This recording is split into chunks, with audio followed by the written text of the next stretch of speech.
Hey everybody, and welcome to your first chemistry video. And you may think of chemistry as a class where we get to mix solutions and potentially create mixtures. But before we get there, let's think about what even is chemistry. Well, the technical vocab term is that chemistry is the study of the composition of matter and the changes that matter undergoes.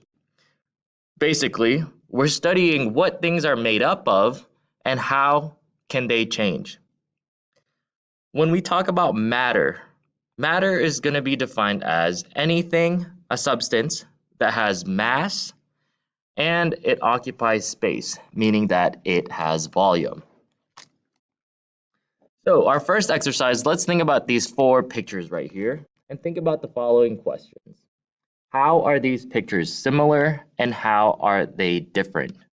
Go ahead and pause the video and jot down some initial thoughts about how these pictures are similar and how they are different.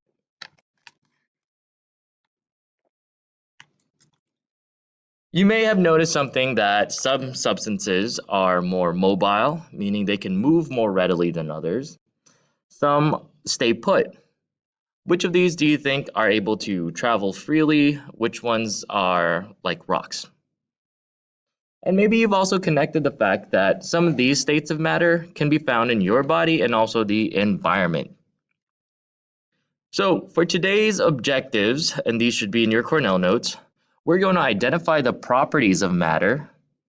And by the end of this video, you're going to be able to classify matter into one of the four major categories.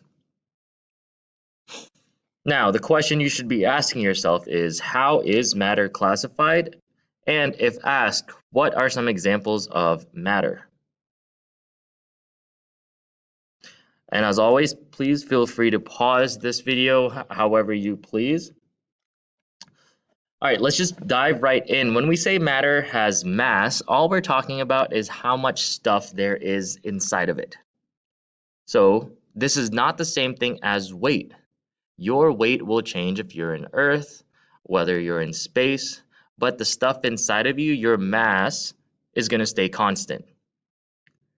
Now, when we talk about volume, we're not talking about the sound, how loud or how quiet something is. When we talk about volume, we're talking about the amount of space that something takes up. And again, these two properties right here are how we classify matter.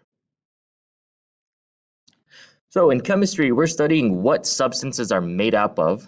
So it's important to classify them, begging the question, how is matter classified?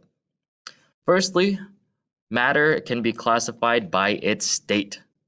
Not North Carolina, South Carolina, Virginia. We're talking about state, solid, liquid, or gas. There's actually a fourth one called plasma, but we're not going to get into that in this class. So in the next slide, you're going to see three test tubes labeled as gas, liquid, and solid. You're going to pause the video after you've seen it a couple of times and answer the following questions on your notes.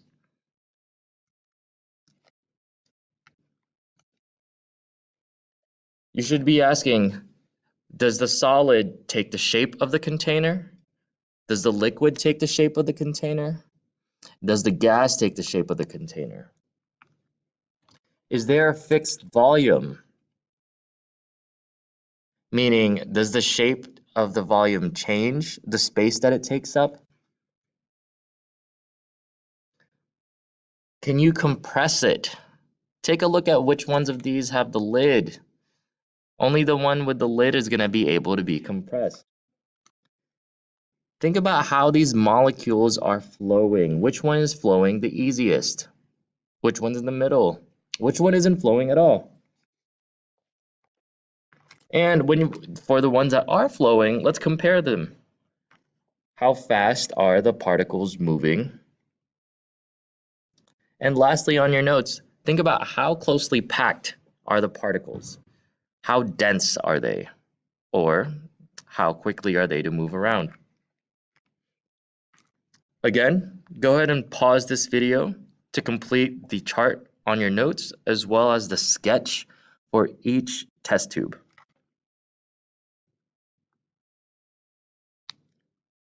All right, you should have finished your boxes.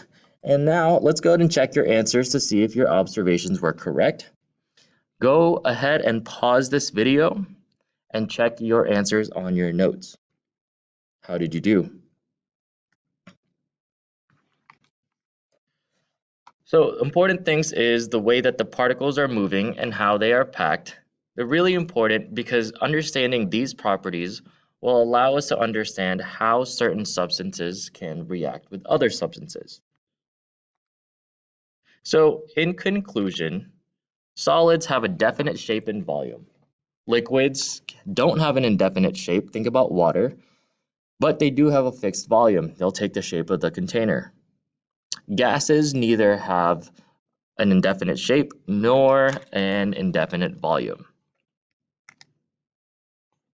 And if you've ever seen ice melting, you'll know that the states of matter can change from one to the other. And so we're going to use this phase change diagram. So take a look at how solids can turn into gases, gases into liquids, and liquids into solids. I want you to analyze the phase change diagram to answer the practice problem on your notes. So go ahead and pause this diagram and answer the practice questions on your notes. When you have finished, check your answers. So we first classified matter into its state.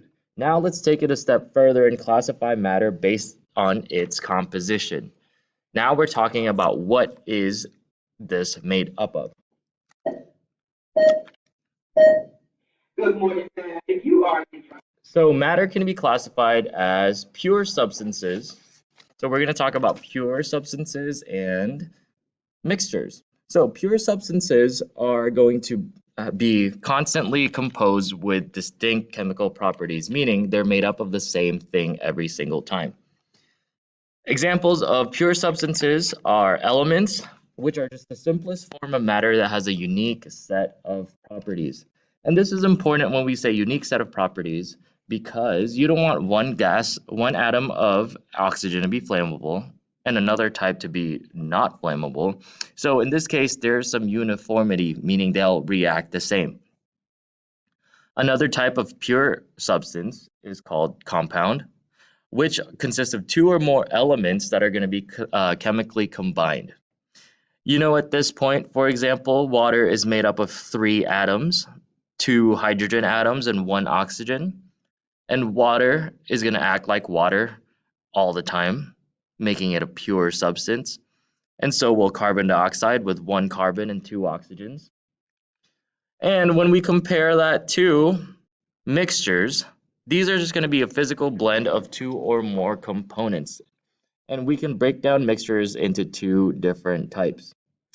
So, homogeneous mixture, homo meaning same, that there's some kind of uniformity throughout the substance, throughout the mixture.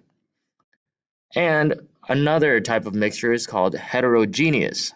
Hetero meaning different, so the composition is not going to be the same throughout. So there you guys have it. We have pure substances and mixtures. And let's go ahead and pause and practice. On your notes, go ahead and identify whether the following are elements, compounds, homogeneous structures, or heterogeneous mixtures. When you have finished, go ahead and check your answers. So you should be paused at this point. And we noted earlier that matter can change states. You know this as water evaporating or ice melting. And these are examples of physical changes. Next, we're going to break down the 2 different types of changes that matter undergoes. So matter, as you know, can undergo physical changes, but they can also undergo chemical changes, as this example of a firework exploding on the bottom. So starting with a physical change, this is when matter changes form without becoming a new substance. It's pretty easy. You start and end with the same thing. If you melt ice, it's still going to be, ice is still made up of the same H2O molecules. When you melt ice into liquid form, it's still going to be H2O. See, here we still have the same atoms throughout the different phases of matter. And how do you know if there's been a physical change? Usually there's been a change in size, there's been a change in the shape, and there's been a change in the texture. Ask yourself, when you're thinking about physical changes, do we start and end with the same thing? Because if you ask yourself that same question in chemical changes, it's not going to be the same answer. It's because during a chemical change, matter changes and becomes new substances. So the start and the end products are going to be different substances. And because of this, they're usually irreversible, meaning you can't change it back. When we burn stuff or think about metals rusting or milk going sour, can you reverse a milk going sour? Good luck trying, but usually it does not happen. It's undergone a chemical change. So, you know this equation from cellular respiration. Take a look at our substrates right here and take a look at our products. You'll see that when we breathe in oxygen, it's not the same thing that we breathe out. What gas do we breathe out? Exactly. We breathe out carbon dioxide to release ATP. And so there are various markers to figure out if there's been a chemical change.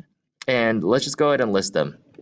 If there's been a change in temperature, if there's been a production of gas, if there has been a formation of a precipitate.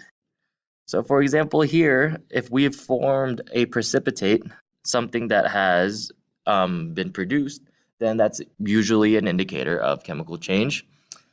Number 4 and 5, if you see a change in the smell, smell a change in the smell, or if you see a change in the color, most of the times that's going to indicate a chemical change. Here we go again with a formation of a precipitate from two colorless liquids. Think about how these fruits right here have undergone a chemical change. Which indicator has this does this satisfy?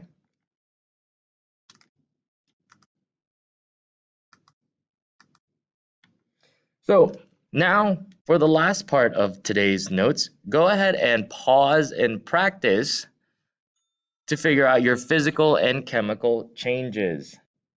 I want you to go ahead and pause and practice, and when you're done, I want you to call me over and I want to see your explanations why. When you finish with your notes, you'll move on to your independent practice and take your mastery quiz for today. And as always, please don't forget to like and subscribe to Mr. Monty's channel. Thank you guys, and I hope you enjoyed this video on matter.